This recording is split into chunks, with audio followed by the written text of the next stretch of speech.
Good morning, children. Welcome to the English session. Today we shall deal with the lesson Indigo by Louis Fisher. You are all familiar with the term. Indigo is a color. It is a natural dye extracted from the leaves of the plants. The word indigo comes from Latin, which means Indian, as the dye was originally imported to Europe from India. It has a history, and we shall learn it from the lesson Indigo. In this story, Louis describes Gandhiji's struggle for the poor peasants of Champaran who were the sharecroppers with the British planters. They led a miserable life and were forced to grow indigo according to an agreement. They suffered a great injustice due to the landlord system in Bihar. Gandhiji waged a war for about a year against their atrocities and brought justice to the poor peasants. Gandhiji tells Louis when the idea of the departure of the British came in his mind. It was in 1917. Gandhiji had gone to the December 1916 annual convention of the Indian National Congress in Lucknow. A poor peasant came to him. It was Rajkumar Shukla. He was from Champaran. He wanted him to come to his district. Gandhiji had never heard of the place before. It was near the kingdom of Nepal in Bihar. Shukla was a sharecropper. Rajkumar Shukla was illiterate but resolute. He had come to the Congress session to complain against the injustice of the landlord system in Bihar. Gandhiji had an appointment in Kanpur and had to go to other parts of India as well. Shukla accompanied him to the ashram in Ahmedabad. He begged Gandhiji to fix a date. Gandhiji was impressed with Shukla's determination.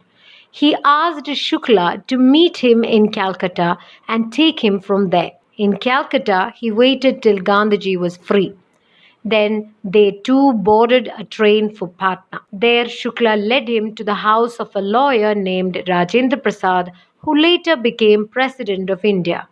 But he was not there. Interestingly, Gandhiji was refused to drink water from a tap on the belief that he belonged to the outcast group called the Untouchables. Gandhiji decided to go first to Muzaffarpur.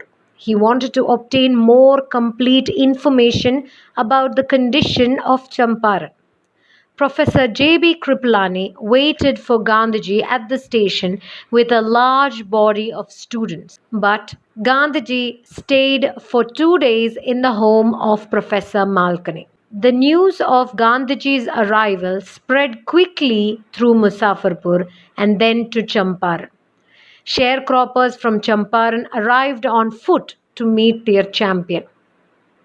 Muzaffarpur lawyers called on Gandhiji to brief him. Gandhiji chided them for collecting huge fees from the poor sharecroppers. The situation in Champaran was a lot worse than what was predicted by the great man. The fertile lands of Champaran were owned by the English lords and tilled by the Indian tenant farmers. Under an old agreement, the peasants had to grow indigo on 15% of the arable area and pass on its entire production to the Englishmen. Germany had developed synthetic indigo. Now, indigo plantation was not very profitable. Therefore, they obtained agreements from the sharecroppers to pay to the landlords compensation for being released from the 15% arrangement. According to the previous agreement, English landlords compelled all tenants to plant 15% of their land with indigo. They had to surrender the whole indigo crop to the landlords as rent. Those who opposed were tortured by their hired bullies. Meanwhile, the illiterate peasants saw through the trick of the landlords. They were not ready to pay the compensation. Those who had signed wanted their money back. Gandhiji met the secretary of the British Landlords Association, but he didn't give him any information. Gandhiji met the commissioner. He only warned him and advised him to leave the place. Gandhiji didn't leave. he proceeded to Motihari, the capital of Champaran. A huge crowd greeted Gandhiji at the station.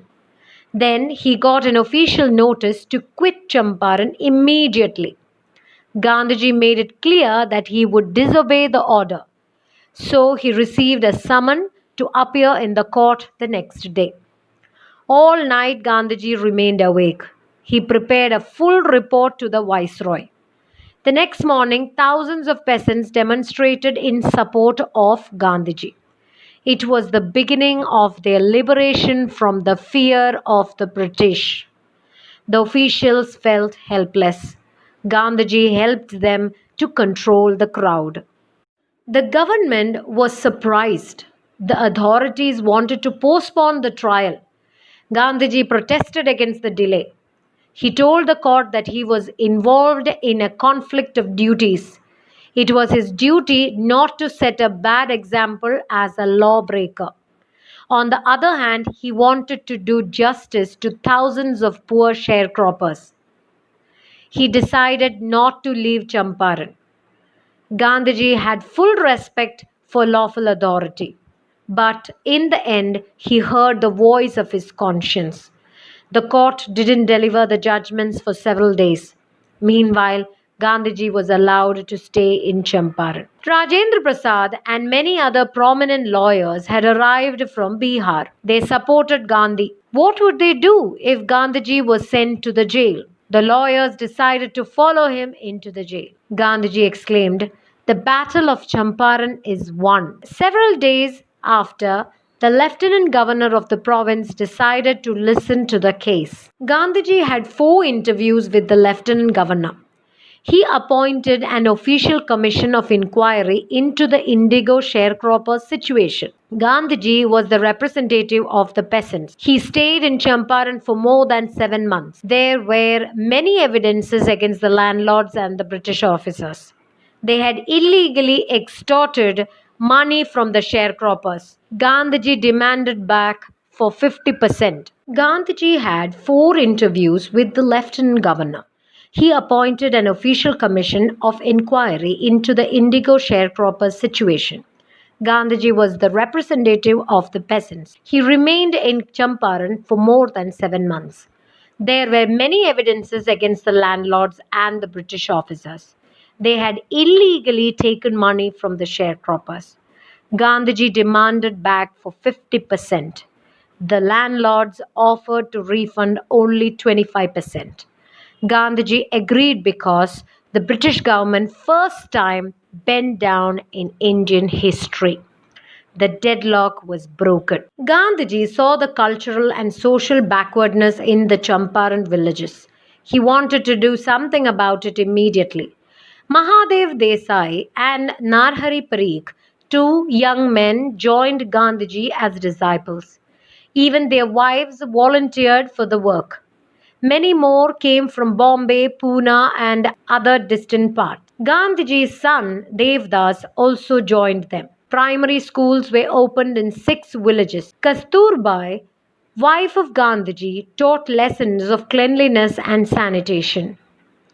The Champaran episode was a turning point in Gandhiji's life. It was not a simple victory. It awoke the soul of the poor peasants.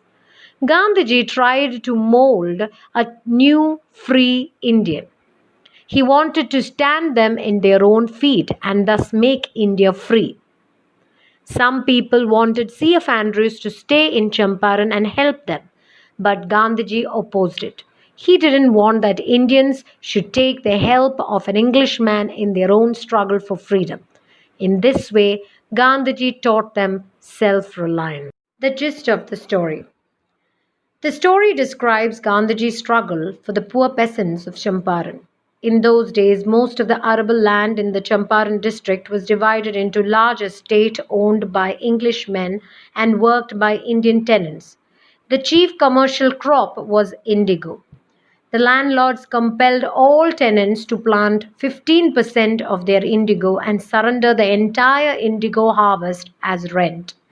This was done by long-term contract. The British didn't need the indigo crop anymore when Germany had developed the synthetic indigo. Just to release the peasants from the 15% agreement, they demanded compensation. Some illiterate peasants agreed, but the others refused. One of the sharecroppers named Rajkumar Shukla met Gandhiji in this regard and compelled him to visit Champaran because of the long-term injustice of the landlords. Then the two of them boarded a train for the city of Patna in Bihar. From there, Shukla led him to the house of a lawyer named Rajendra Prasad.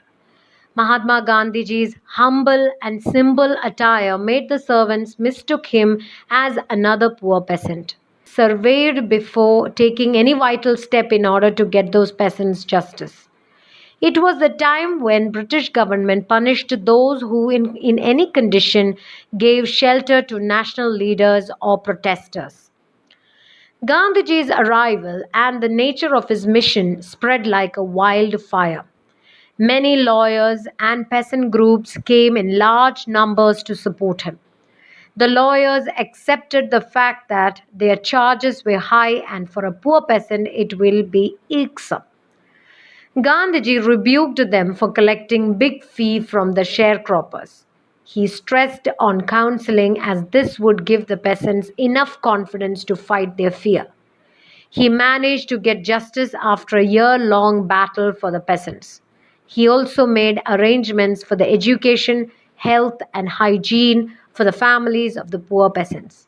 He gave them this lesson of self reliance. That's all for the time being. Thank you and have a nice day.